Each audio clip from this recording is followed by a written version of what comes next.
Hi, so in this week's video I'm unboxing and testing a Samsung ProBook 5.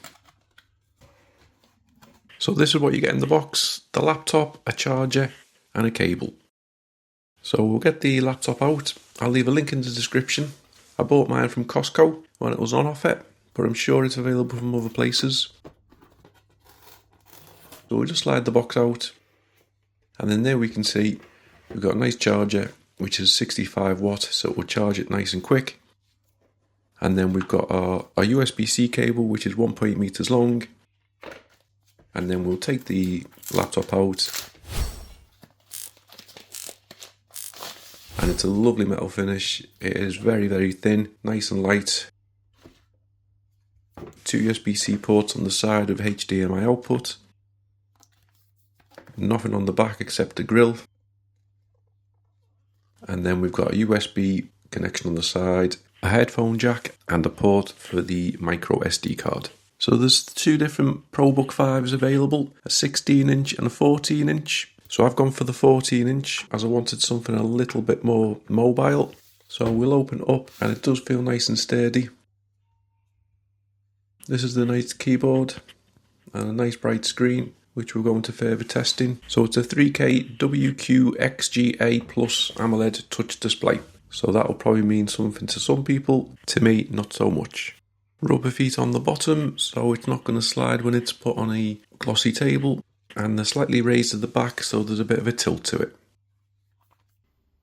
So this is our charger. So as I said before, 65 watt. It slides in and out, so it's easy to move.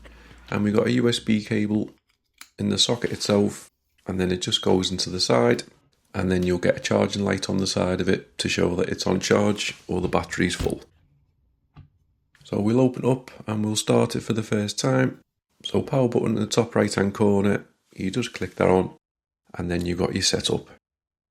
So this took a good 30 minutes to set up. A lot of stopping and starting, a lot of inputting the details, connecting to the Wi-Fi, pretty much everything you'd imagine. Set up the fingerprint, another feature which I liked. So you can log on by just putting your finger on the power button itself, not pressing down. And now we're nearly there. Few more minutes to go, and then there we've got our nice bright AMOLED screen.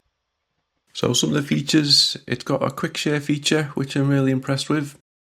So you just find the documents that you want,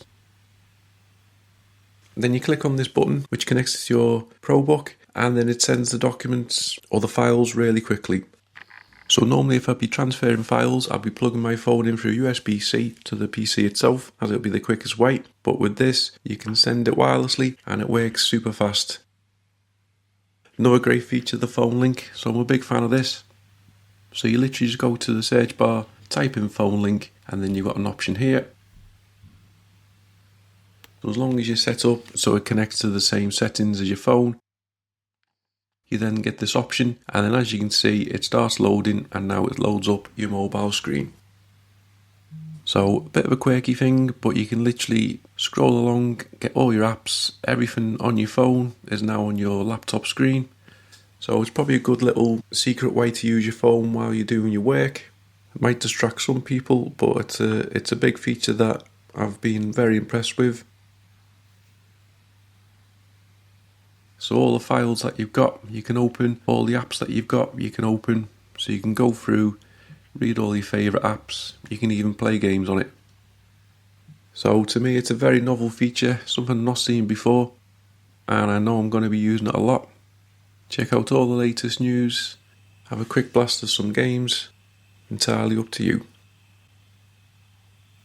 And now we'll look at the screen quality again. So this is playing a 4K video, so obviously recording it from a camera indirectly isn't going to show you the true worth, but you're going to have to take my word for it, and picture quality, it is really good. The screen colours are amazing, the clarity is really good, it's as clear as you can imagine, and it's a really top screen and I highly recommend it.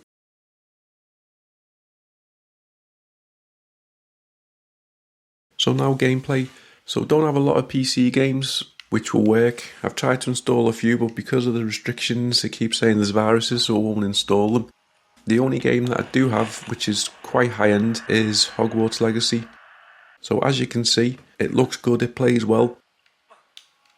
When you first install it, it adjusts the settings, and to be fair, it has adjusted the settings to pretty much low. You could probably go in and tweak it a little bit more, but I've been playing the game for a good 30-40 minutes and it plays well. Occasionally there's the odd little stutter, but for a game like this, I'm really impressed. I wasn't buying it to be able to play games on it. It's obviously going to be able to handle most games until you get to your real top end ones, but even then you could drop the settings quite low and you should be able to make them playable. One minor gripe is when it is working hard, as in if it's doing some video rendering, the fan can sound a little bit noisy.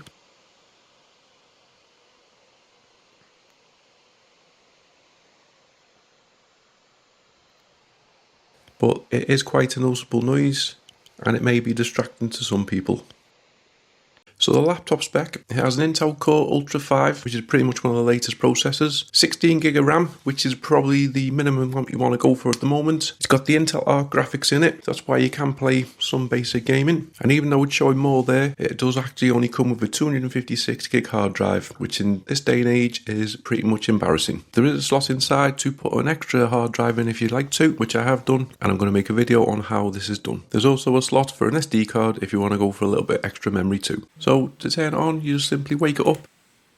You don't even have to do that, to be fair, and then you just place your finger on the power button, don't press down, it reads your fingerprint and it will log you on. You can still use your password if you want to, or your fingerprint logs you on within seconds. So it's ultra slim, it's got a nice feel, the keyboard's nice and firm, it's got a massive touchpad which I'm a big fan of, the screen looks amazing. I have read that people are a little bit concerned about the screens cracking themselves. To me, it feels quite rigid. I don't see much flex in it. I don't know if that was more for the 360 model rather than this Book 5, but I haven't got no concerns over it and I'd highly recommend it. I found the battery life to be very good. I try and charge it fully and then use it off the battery so it gets a good run up and down. I'm getting a good few hours out of it, especially when doing video editing and rendering.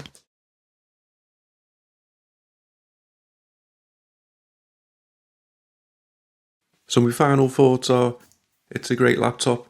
My previous laptop I was using to render videos. I tried to render a 4K video, which was around 15 minutes in length, and it took just over 15 hours to render. That was what made me realise that the laptop just isn't up to standard and I'm going to have to invest in something a little bit better.